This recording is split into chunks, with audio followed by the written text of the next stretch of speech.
1001 nótt glænýtt hótel á Álfaási, rétt fyrir utan Egilsstaði. Það eru hjónin Kristín Hlíðberg og Ástvaldur Anton Erlingsson sem eiga og reka hótelið. Það má segja að þetta byrjaði svona fyrir 2 árum síðan. Kannski hugmyndi hjá okkur var aðeins fyrir á ferð, við vorum kannski byrjað að hugsa það, að búa til eitthvað sérstakt fyrir okkur, eitthvað svona sem við getum unnið saman að. En svona fyrir 2 árum síðan þá keyptum við þetta land. Við keyptum þetta úr landi Ketilsstaða sem hérna á Völlunum.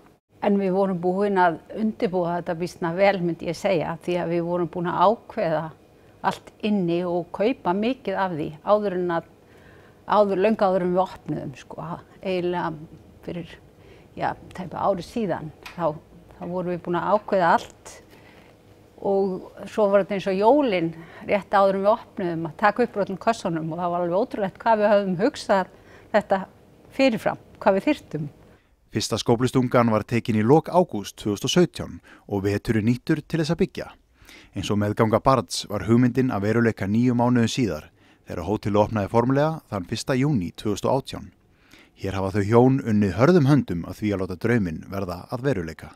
Já, núna í upphafi þá hefur þetta verið ansi mikið fyrir okkur því að við erum saman með morgunmatinn og við erum líka með kvöldmatinn og eiginlega í vinnunni allan daginn líka, þannig að þetta er langur vinnudagur. Það verður að segjast eins og en margt samt svo gefandi og þetta er einhvern veginn okkar barn, þannig að okkur finnst þetta bara gaman.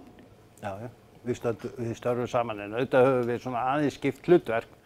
Kristín tekur á móti fólkinu og hún talar framandi mál mjög vel, þannig að þetta svona, hún sérfræðingurinn þar og ég reynir náttúrulega að gera það á eitthvað annað sem þarf að gera hótelinu.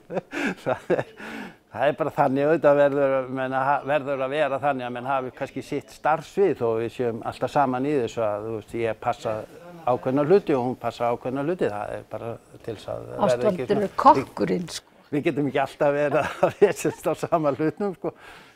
Það var Anna María Þórhallsdóttir, arkitekt frá Egilsstöðum, sem teiknaði hótelið. Hönnunin í grunninn einföld og miðar að því að leyfa náttúru svæðisins að njóta sín. Hér eru engir þröngir og lokaðir hótelgangar, heldur göngustígar fyrir utan hótelið, til þess að fá gesti til þess að stíga út fyrir í villta náttúruna. Já, það má segja það að við strax í upphafi þá tókum við þann pól í hæðina með orða þannig að við ætlum að halda allri náttúrunni sem óspilltasti á þessu svæði.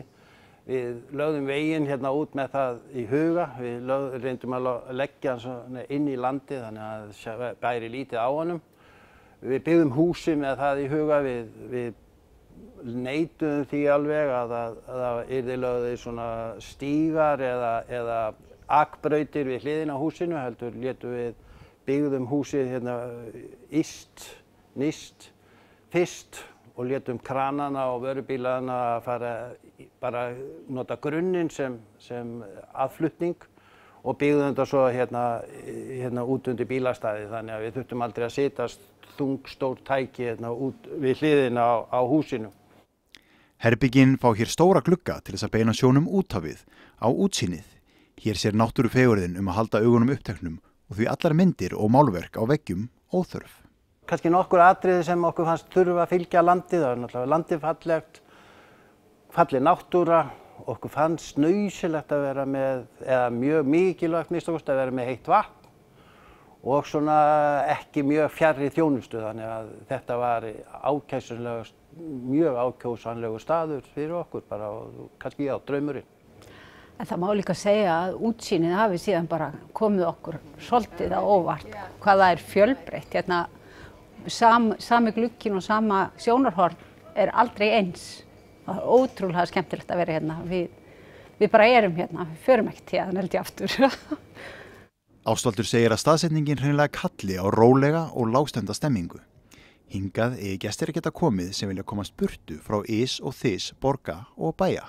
Þá hönnuðum við strax í upphafi lýsingu þannig að við erum með svona ekki mikla útilýsingu, sérstaklega svona hugsaða til þess að menn geti hort á myrkrið og menn geti hort á norðurljósin og menn geti hort á stjörnurnar og við hönnum það þannig að við með einu takka þá getum við slökkt all útiljós bara allstaðar hér í kring og við getum bara sett ljósin á aftur og þau koma bara sjálfkrafa eftir klukkustund eða þá tíma sem við viljum. Gestirnir eru hérna að taka myndir fram til nóttu og mjög mikil ánægja með það. En hvaðan kemur nafnið 1001 nótt? Er það ef til vill vísan í þessa ævintýraferð Kristínar og Ástvalds að koma hótelinu á laggir? Það er ævintýraljómi yfir því, mér finnst það. Og það er kannski eina af ástæðunum fyrir því að var valið fyrir utan hvað það er þægilegt að muna það og auðvelt fyrir útlendinga, ekki einhverjir erfiðir íslenskir stafir. Það er rómantík í staðnum. Ég held að sé alveg frábært að búa til börn hér á þessum stað.